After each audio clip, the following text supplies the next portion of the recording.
O nome até que é pomposo. Paulo Régulos Neves Freire. Mas a pompa acaba aí. Porque o mestre era conhecido por sua simplicidade, seu bom humor e sua constante indignação contra qualquer tipo de injustiça. O professor José Nelson da Costa é um apaixonado pela história de Paulo Freire e vai nos contar detalhes sobre a vida do mestre.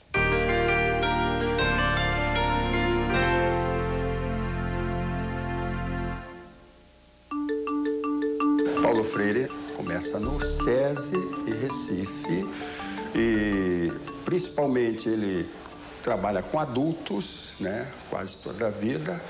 E ele do SESI, ele vai para a universidade, ele já estava fazendo a tese na área da educação e ele consegue uma vaga na universidade, depois ele cria o Centro de Extensão Cultural da universidade, que faz um trabalho de alfabetização nos bairros pobres. E aí começa a carreira dele nesse trabalho. Ele foi imbuído do espírito cristão, porque ele sempre foi católico até o final da vida. Então ele nunca renunciou a ser um cristão.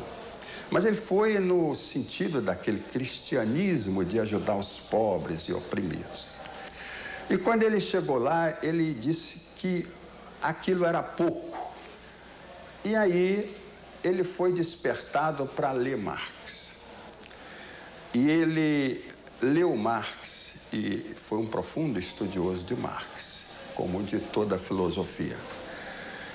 E ele passa a ter uma prática que foi confundida como marxista. Mas é porque ele aceitava Marx enquanto Marx está pregando a justiça social.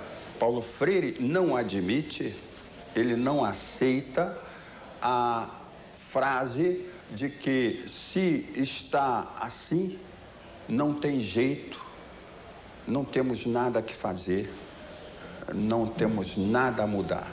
Quando veio o golpe de 64, Paulo Freire dirigia naquele momento o Plano Nacional de Alfabetização.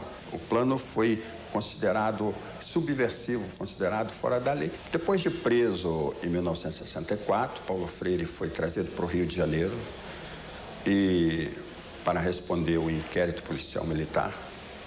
E, com a ajuda de amigos, se refugiou na Embaixada da Bolívia. Ficou muito pouco tempo na Bolívia, porque a Bolívia sofreu um golpe de Estado similar ao do Brasil. Aliás, foi em toda a América Latina, nessa época, uma série de golpes. E aí ele fugiu para o Chile.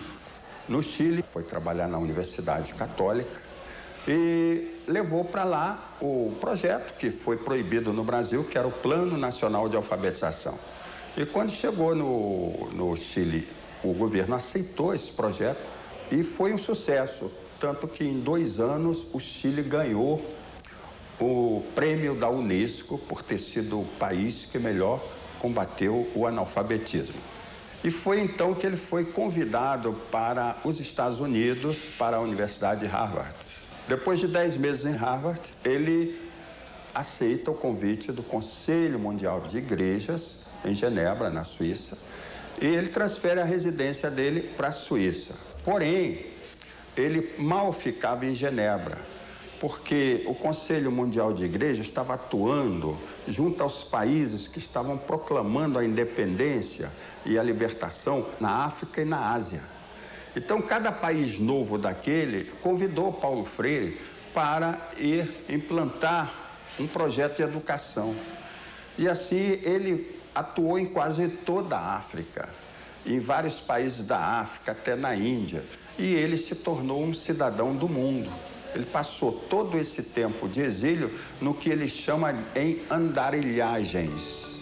Essa atuação dele o transforma num educador universal. Evidentemente que quando ele chegou, encontrou um país transformado.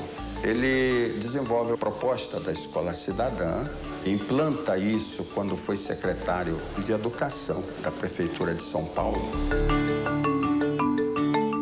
A maior lição que ele deixa para os professores é que educar é um ato de amor.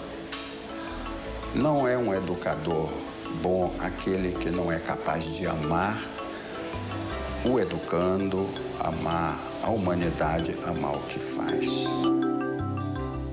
E o Nós da Escola está terminando. Mas se você quer saber mais sobre o nosso grande educador, você pode acessar na internet o Instituto Paulo Freire. O endereço é o seguinte, www.paulofreire.org.